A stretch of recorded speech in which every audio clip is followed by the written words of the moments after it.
cover.ie by VHID Care, protecting your smile and your pocket. I'm joined now in the Right Hook studio by Josepha Madigan, who is a solicitor, a mediator and family law expert. But she's written a book, Appropriate Dispute Resolution in Ireland, and it's published by Jordan.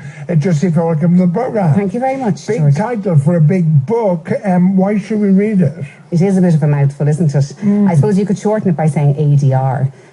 The reason for this book, George, and I have to say it's the first book in Ireland on this subject, is that from my experience looking after clients going through divorce and separation, it's so highly contentious that they felt there's no other option for them than to go to court. And I wanted to let them know that there is an alternative. And that alternative, in fact, I would say appropriate way of dealing with their dispute is by mediation or collaborative law.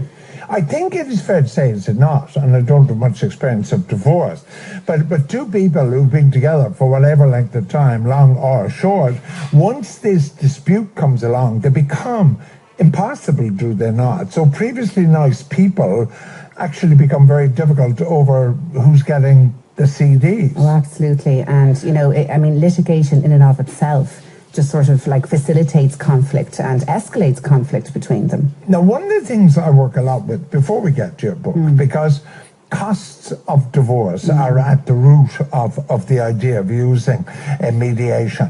What very often happens, is it not true, is that very often the man has to pay for the legal costs, but the woman will get free legal aid because very often the woman is a stay-at-home wife or whatever, isn't that so? So the legal cost element can be a little one-sided. Yeah, it depends on the income of both parties. And obviously one of the sort of rules of thumb, if you like, in relation to family law as opposed to, say, any civil case or criminal case is that each party bears their own costs.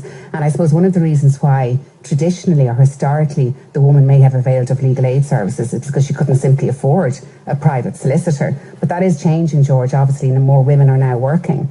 And there aren't as many sort of, if you like, homemakers at home. Let's get now to why you shouldn't go to court. So let me give you my view. And then, the problem with going to court is you don't know who the judge is, and he could be quite odd in these matters, isn't that right? So he might have a perfectly good case, but he might like men, or he might like women, or you are slightly at the risk of the particular of his judge. Is that not so? In a sense, yes, you're at the behest. You can't, it's a court-imposed outcome at the end of the day, so you can't pick the judge that's going to deliberate on your case. And that is one, I suppose, of the benefits of going to mediation, is you can, in fact, choose your mediator. And not alone that, the parties themselves can control the pace and dictate the process. And obviously, I would always say that mediation works best when there's independent legal advice running parallel to it.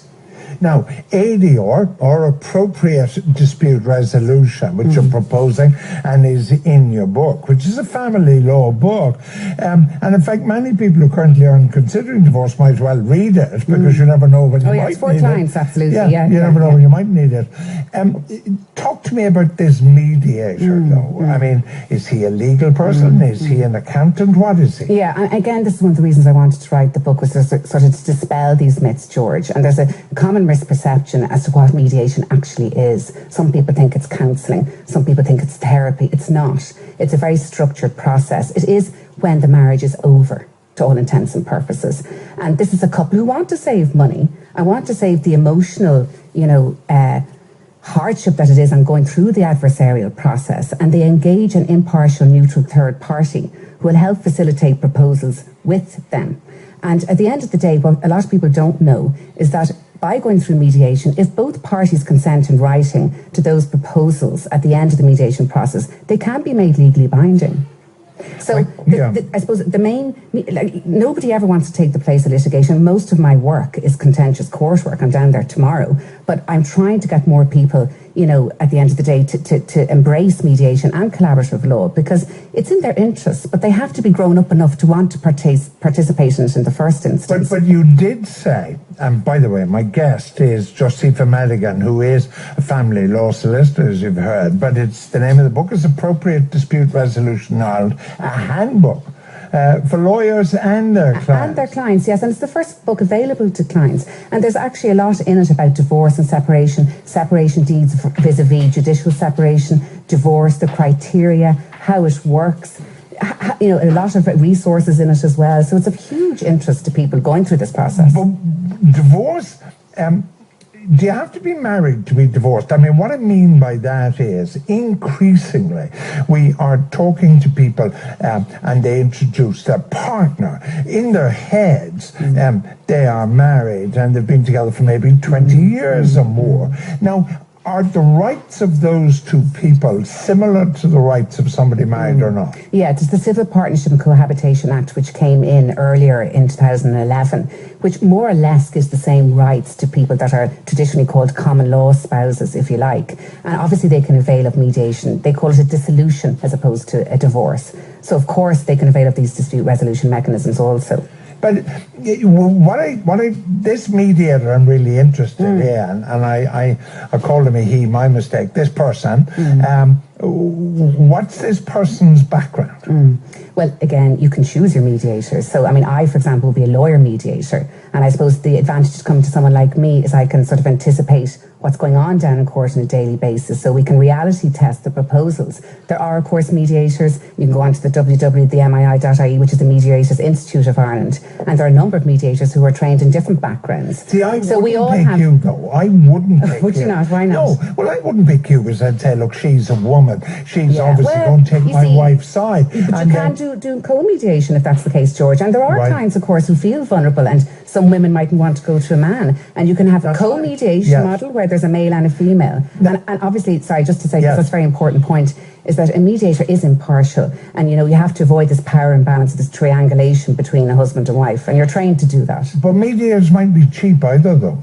They're a lot cheaper than going to court at the end of the day. You know, there's no question about that. Is there a kind of a rule of thumb? You don't have to tell me how much, but I mean, is there a rule of thumb how long a mediation tends to take in a matter of time? Do you get it done, dusted in a couple of days? Really, and certainly the way I would work, and each mediator is different.